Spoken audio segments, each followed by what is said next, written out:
This dropout is a disgrace to the company. Everyone, you can ignore him.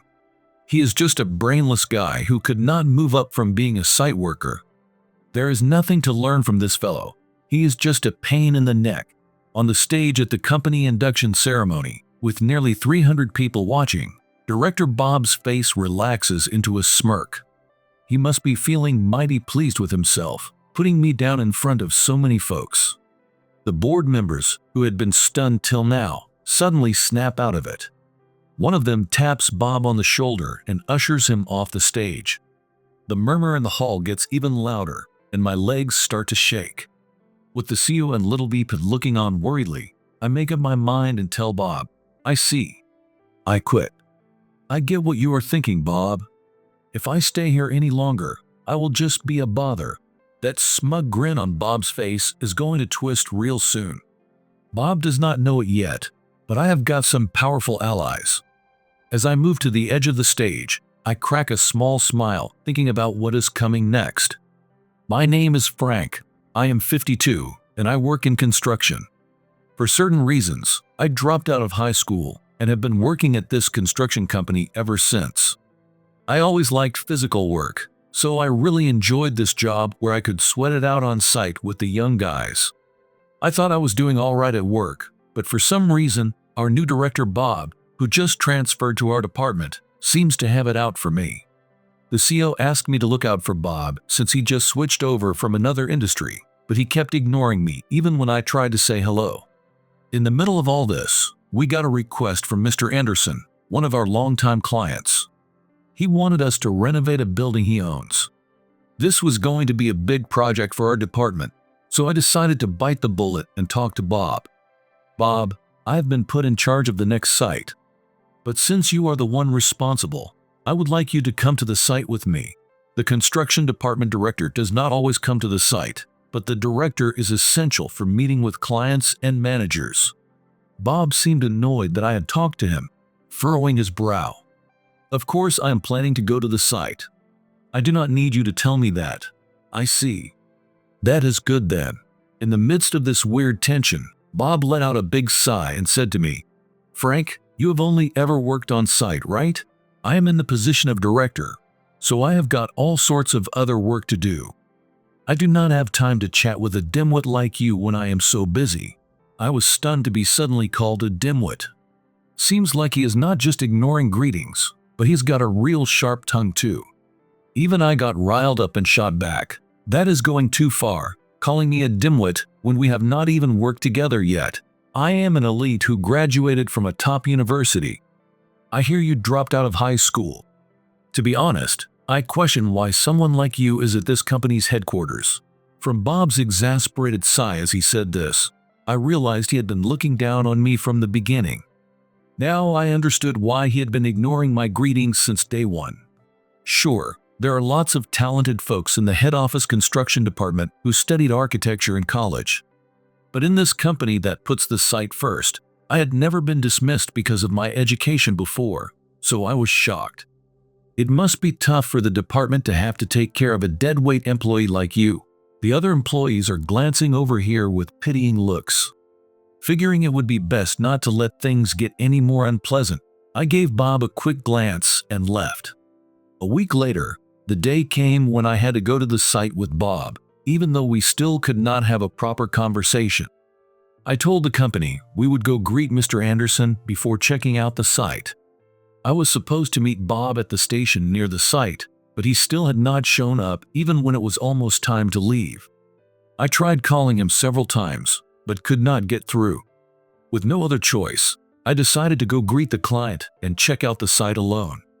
When I visited Mr. Anderson's place, he greeted me in high spirits. "Mr. Anderson, thank you as always for your business. I'm Frank." "Oh, Frank, I am counting on you this time too. Bob even took me out for drinks last night. Give him my thanks, will you?" I could not believe what I was hearing. I hadn't heard anything about entertaining Mr. Anderson, and there wasn't even any such plan to begin with.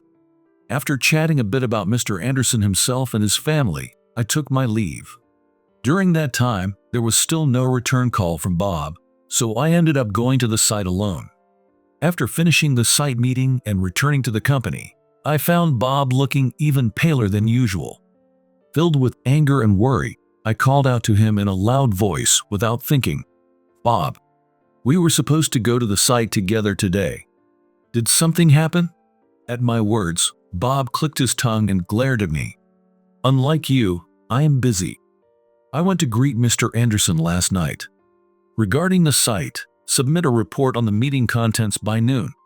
Even a high school dropout like you should be able to handle just reporting. I heard from Mr. Anderson that he received hospitality from you last night. There was no such plan originally. Was this your own decision, Bob?" Perhaps because I am speaking in a flustered manner, Bob gives a nasty smirk. As a director, I think entertaining important clients is only natural, but I guess you have never been entrusted with such things. Well, anyway, I am not feeling well today, so do not talk to me too much. I was not satisfied, but I grudgingly wrote up the report and submitted it to Bob. Even after the building renovation work began, Bob never visited the site. I proceed with the daily work while consulting with the site supervisor. Although April is almost here, the air is still chilly and my hands are getting cold. I encouraged everyone at the site to take a break and pulled out a large thermos. This contains warm corn soup that I made. I've been serving it at various sites during this season, and it has somehow become known as a site specialty. When I prepare the soup along with snacks and coffee, the workers gather around with shining faces. Let's have one more push after eating this. Feeling the morale of the site rise, I let out a sigh of relief. Actually, just earlier, a defect was found in part of this building's earthquake-resistant structure. When I checked with the company about materials, they said they had stock and would secure it for us. However, because this reinforcement work was added, we have to postpone the work for at least 2 days. I remember that Mr. Anderson's grandchild is scheduled to move into one of the rooms in this building, and that's why Mr. Anderson had said he wanted us to hurry if possible. I informed Bob about this in the morning, but he just said to handle it at the site and quickly hung up the phone. As I was drinking the corn soup while dragging my gloomy feelings, the site begins to stir. There stood Bob with a demonic expression. "You all, your director, have come all the way to the site, and you are taking a leisurely break. If you have time for that, instead of talking about extending the construction period, get back to work immediately and finish the construction even a day earlier." The workers returned to the site trembling at Bob, who was yelling with such tremendous force. And then, the focus of his anger quickly turns to me. "Frank, what a mess you have made after I said I would leave the site to you. Mr. Anderson is furious about your proposal to extend the construction period. That can't be. I am so sorry. I will get back to work right away." More than Bob's anger, I was pained by the thought of angering Mr. Anderson, and I left the break area feeling Bob's sharp gaze on me. After that day's work, I discussed with the site supervisor, and we decided to go apologize to Mr. Anderson again, but Bob did not allow it. His anger would not subside just by seeing your face. "I will apologize on your behalf, so you all focus on the construction." For the first time, I felt Bob was reliable as a director, willing to be scolded in my place. However, a doubt suddenly rises. In past construction projects requested by Mr. Anderson, there have been several times when we had to ask for extensions, but I have never experienced being scolded at those times. Why did we anger Mr. Anderson this time by extending the construction? Not knowing the reason, I was at a loss. The construction finally finished at the end of March. Mr. Anderson's grandchild, Jack, is supposed to graduate from university this year and start working soon, so I breathed a sigh of relief that we just barely made it in time. While we were dismantling the scaffolding after the construction was finished, Bob and the site supervisor apparently went to Mr. Anderson's home to report that the construction was complete. After the report, when the site supervisor returned to the office, I made sure Bob wasn't around and secretly asked about Mr. Anderson's reaction. He said that Bob, with a forced smile and sweating profusely, was glared at by Mr. Anderson, who had a stern look on his face the whole time. Hearing this, my stomach hurt, thinking that we had angered Mr. Anderson. Bob, who returned to the office a little later, noticed me talking with the site supervisor and approached us with his shoulders tensed. Do you realize how much trouble you have caused for so many people? It is ridiculous for you to act like a veteran when all your brain can do is work on site. You are a huge burden to the company. The air trembled with Bob's anger. The workers around us tensed up and looked in our direction. I am very sorry. That was all I could say.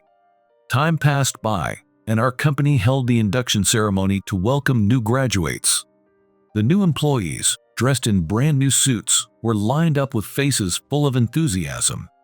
The ceremony was held at a city hall near the company, with about 290 new employees from both the headquarters and branch offices, along with about 10 current employees attending. I am here because, for some reason, Bob personally nominated me to attend as a representative from the field. Among the impressive lineup of the CEO, Mr. Smith, Vice CEO, and department directors, the glances of company executives and directors wondering why I was there were directed at me. Only Bob seemed to be in a good mood as he sat there. After the Vice CEO's speech and the new employee representative's speech ended, the directors' speeches began. Our construction department was also supposed to be represented by Bob, but seeing him smiling broadly on the stage, I had a bad feeling. To our new employees, I hear that you all have graduated from prestigious universities and joined this company. What you have learned in university will surely be of great use in your future lives. No matter which department you are assigned to, please demonstrate your abilities to the fullest. Bob's words were met with loud applause from the new employees in the hall. Nodding with satisfaction, Bob suddenly beckoned to me, who was standing at the back of the stage. Let me introduce Frank here, an employee of our construction department. As the applause continued, Bob introduced me as I reluctantly stepped onto the stage. The other day, this guy made a big mistake at work. Without listening to my instructions, he took charge at the site and ended up infuriating an important client. You college graduates, and I know the importance of reporting, communicating, and consulting, so such a thing would never happen with you, right? The new employees and company executives started to murmur slightly. I kept my head down, enduring this moment, so no one stepped in to stop it. Encouraged, Bob continued his speech. You see, this guy dropped out of high school, so he only has a middle school education. Is it not strange that someone with only a middle school education is working at the headquarters of such a large company as if it is normal? Voices of disbelief like "no way," and small chuckles could be heard here and there in the hall. Bob, who had boldly stated this, patted my shoulder as I kept looking down and continued.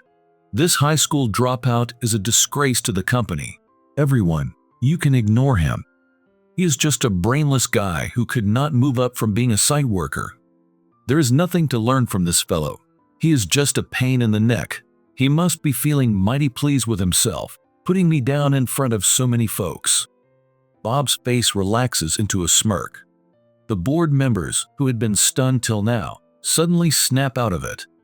One of them taps Bob on the shoulder and ushers him off the stage. The murmur in the hall gets even louder, and my legs start to shake. With Mr. Smith and the Vice CEO looking on worriedly, I make up my mind and tell Bob, I see. I quit. I get what you are thinking, Bob. If I stay here any longer, I will just be a bother. Bob, who could not hold back his laughter and was shaking, made a gesture to shoo me off the stage. My voice, not through the microphone, did not echo through the hall, but it seems a few people in the front row heard my words. Among the new employees who tensed up, there was the young man who had confidently given the representative speech earlier, but he was staring at me with tears in his eyes. The induction ceremony was still ongoing, but I decided to leave the venue and return to the company. The department employees looked at me wondering what was going on as I returned earlier than scheduled, but when I started clearing my desk, they hurriedly came to ask about the situation. When I reported the incident to my colleagues, they gritted their teeth in frustration more than I did and slammed their desks. Several female employees started crying, and perhaps influenced by this, some young male employees also cried out in frustration. I feel more pained seeing my coworkers cry like this than I did being insulted on stage earlier. After calming down the crying employees, I write my resignation letter on my clean desk. While I was handing over my duties to other employees, Bob, who seems to have finished the induction ceremony, returned to the department. "Oh, you are still here. You should just take your things and go.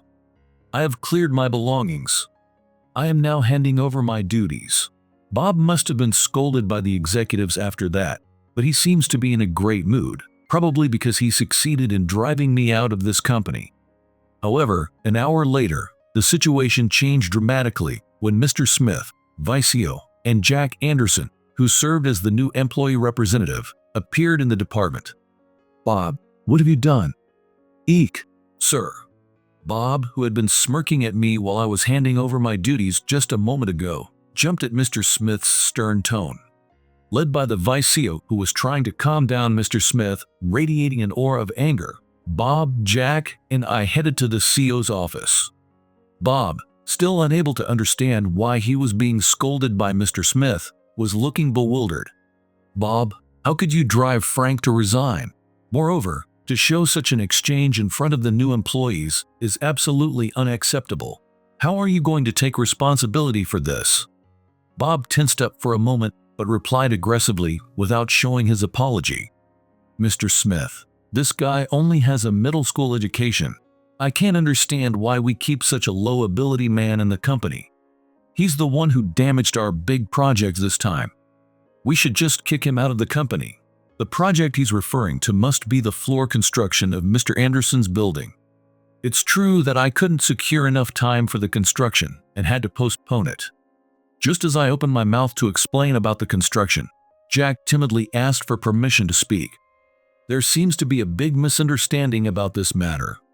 The person who called the client to inform about the construction delay was a first-year employee in our construction department. Hearing these words, Bob's face turned bright red. I was utterly surprised. In the first place, I had immediately reported the construction delay to Bob and asked him to contact Mr. Anderson right away. Despite being in a position of responsibility, not only did he not visit the site, but he also made a subordinate make such an inconvenient phone call. I felt my blood boil at his outrageous behavior. The client who received that call was very angry, wondering why Bob, who should be responsible, wasn't taking action, and contacted Bob. It seems Bob rushed to the client and apologized, saying it was the site's fault. The client said he felt a lack of responsibility from the director himself and became even angrier. As I listened intently to Jack's desperate plea, Bob, flustered, started ranting. How can a new employee say such things? Mr. Smith, this must be nonsense that Frank fed to this new employee. Don't be fooled. It's not nonsense. Did you forget the name I gave at the induction ceremony earlier? I'm Jack Anderson, the grandson of Anderson who commissioned work to our company. I've heard everything from my grandfather. Even I was surprised by these words, but Bob looked pale and seemed about to collapse. I secretly felt relieved to understand why the usually mild-mannered Mr. Anderson had been so furious. I see. So you blamed your own blunder on the site and Frank. This is no reason to make Frank quit. Bob, glared at by Mr. Smith, let out an inarticulate groan. But isn't it strange to have someone with only a middle school education at the headquarters? He only does site work, so he should be at a branch office. Mr. Smith laughed loudly at Bob, who was struggling to justify his opinion in desperation. Have you thoroughly looked at Frank's background? If you're saying that without knowing how long he's been with this company, you should be ashamed. To Bob, who was looking at me with a dumbfounded expression, I began to explain how I came to work for this company. When I graduated from middle school, it was during what's now called the bubble economy. One day, my uncle, who worked for a construction company, suddenly visited me after I had entered high school. My uncle spoke about riding this wave of economic prosperity and starting his own company.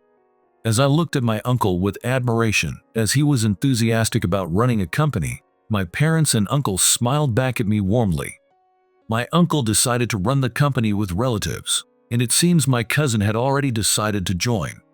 Then, apologetically, he begged me to join too. Amid the economic boom, while companies were hiring a large number of people, there seemed to be a labor shortage in society as a whole. My uncle had also put out job ads, but only a small number of people had gathered for the new company's establishment. To help my uncle and cousin who had taken care of me, I dropped out of high school without any regrets and started working at my uncle's company. That company is this one. It's now grown this big, but it started from a small downtown office, right, Mr. Smith? My uncle retired from managing the company due to old age, and my cousin became the CEO instead. Mr. Smith nodded repeatedly, and the vice CEO, who was his son, also smiled. I owe a debt of gratitude to this company that hired me, and to Mr. Anderson, who saved the company from crisis. Saying this, I looked at the young man who claimed to be the grandson, and he was smiling happily. During the bubble era, work came in constantly, and the company grew rapidly. However, with the subsequent bubble burst and the 2008 financial crisis, the construction industry faced many difficulties. Every time we faced the brink of bankruptcy, we united as employees and overcame it, but there was one time when my uncle said he was going to close down the company. I was told by my uncle, who was dejected, that even cutting the company's personnel costs wasn't enough to keep up with the soaring raw material and fuel costs, but I didn't understand anything about management.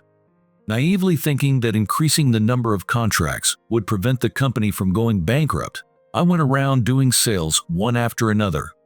Of course, I had never done sales before, but I went around to each household and company, asking if they had any problems with their buildings. Occasionally, I would fix small flaws that the owners might not have noticed right there and then for free. Even when rejected, I didn't give up, and as a result, work started to come in little by little. It was during this time that I met Mr. Anderson. Why are you doing this? And if you do it for free, it won't be a business, will it? He had said the sliding door was hard to open because of poor fitting, so I fixed it for free. Mr. Anderson was puzzled as to why I could do so much. Why? If I can solve something that's troubling you, Mr. Anderson, I have to do it. I don't really understand about money, but my uncle constantly tells me that this job exists to help people live comfortably and happily. I've honed my skills for this job, so today I have to use them for your happiness, Mr. Anderson. As I was checking if the sliding door opened and closed smoothly after saying that, Mr. Anderson shed tears and was very pleased. I'll entrust everything to a company with people like you. I later learned from Mr. Anderson himself, when he visited the company to sign a contract, that he was an owner of many buildings.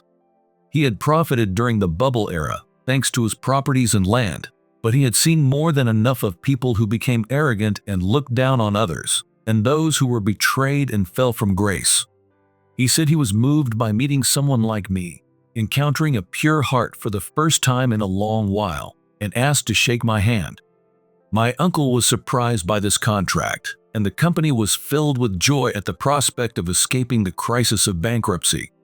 Since then, we've had a long relationship with Mr. Anderson, and this year, even his excellent grandson, Jack, has joined our company. I've heard that story many times too. That's why I worked hard, wanting to work at this company where Frank is. I feel happy that my uncle's ideas have been passed down through me to such a young person. Meanwhile, Bob was listening to this story with a pale face. I feel like the company's history has been tarnished, and anger towards Bob wells up inside me. It's true that I dropped out of high school, but I've never felt ashamed of that. Because on site, trust is more important than educational background. It seems the opposite was true for you, Bob, but you haven't been promoted in the company because you lack education, and you're doing work that anyone could do, right? I graduated from a good university and climbed up to a director position in society. You'll be a regular employee for life. I'm speechless with amazement at Bob, who laughs loudly as if to say, what a good guy I am. I'm fed up with him, who can only measure people by their educational background. I haven't been promoted because I like working on site. Besides, I'm confident I could manage even if I quit. Don't lump me together with a director who only has his education to rely on. Are you bluffing? I can imagine a high school dropout old man like you at a loss if you quit. At this point, Mr. Smith spoke up. Frank's future is secure as long as this company doesn't go bankrupt. The previous CEO lamented that he couldn't leave anything for Frank despite his great contributions, so I made a suggestion. As a result, he's our company's major shareholder. Bob, who had been gritting his teeth and groaning, finally started shouting while tearing at his hair. Anyway, what Bob has done is a public fact. No matter what, it's unacceptable to drive a subordinate to resign, let alone trying to drive out Frank, who is this company's major shareholder and greatest contributor. Mr. Smith has always hated dishonesty. He probably can't forgive a despicable person like Bob. I'll inform you of your punishment later, Bob. Until then, you're suspended. And Frank, there was a resignation letter on your desk. What do you intend to do? As Mr. Smith said earlier, I won't have financial troubles, even if I quit now. As I was thinking about what to do, I suddenly remembered the faces of the employees who broke down crying just 3 hours ago when they heard I was resigning. Looking to the side, I see Jack staring at me with a pained expression, saying he wants to work with me. Glancing at Bob, who had collapsed on the floor of the CEO's office and was shaking, I told Mr. Smith that I wouldn't submit my resignation letter. Afterward, Bob trudged back to the department, packed his things and left while everyone glared at him coldly. When they saw me tear up the resignation letter I had placed on my desk, several people cheered, and the department was filled with applause. Bob was demoted to a regular employee due to his inappropriate behavior at the induction ceremony and his usual negligence of duties being exposed at the board meeting. On top of that, he was transferred to an overseas branch. Apparently, his educational background doesn't count for much there, and he's exhausted from days of physical labor. The reason he doesn't quit our company is that he had to pay $40,000 in compensation to a former subordinate from his previous workplace. It seems Bob's former subordinate was also denied based on educational background and driven to resign, just like me, and sued Bob for causing mental distress. I'm speechless at Bob repeating the same offense. A male employee I've known well since I was an employee, myself, has been appointed as the new director of the construction department. I think he, who has produced results while moving through various departments in our company, is truly worthy of being called an elite. Today is the day for his inaugural greeting, but since many people know him, everyone is itching to talk to him. The new director expressed his joy at being able to work together in the construction department again after a long time, and greeted everyone saying we should all work hard together with a sight-first spirit. Everyone responds with bright smiles and loud applause, and the new director seems embarrassed. After the induction ceremony, I was invited by Mr. Anderson and had the opportunity to have a meal together. I'm very sorry about what happened. As I apologized, Mr. Anderson unusually offered me a beer. I had heard that Mr. Anderson couldn't handle alcohol, and even the smell was bad for him, so I had been worried when I heard about Bob entertaining him earlier. No, I asked you to come today because I wanted to thank you, Frank. Don't hold back, eat and drink. I wonder what Mr. Anderson could be thanking me for when I had inconvenienced him with the construction extension. Perhaps my lack of understanding showed on my face, as Mr. Anderson laughed heartily. I heard that you were the only one who noticed that the earthquake-resistant structure had become fragile during the renovation of that building. And you fixed it almost single-handedly without charging an additional fee, didn't you? Indeed, to minimize the burden on the workers, I took on the replacement of materials and reinforcement myself. I even had new employees observed for training purposes. I could tell from his cheerful expression that Mr. Anderson was greatly pleased with what was just routine work for me. Seeing Mr. Anderson smile, I feel like everything that happened was worth it. I've always been good at noticing those little details. If the sliding doors at your home get stuck again, Mr. Anderson, please call me. I will. You really haven't changed, have you? It was my uncle who taught me that this job is deeply connected to people's happiness. As I've grown older, I've come to truly feel the truth of that idea. I want to continue walking through life steadily, keeping this feeling close to my heart.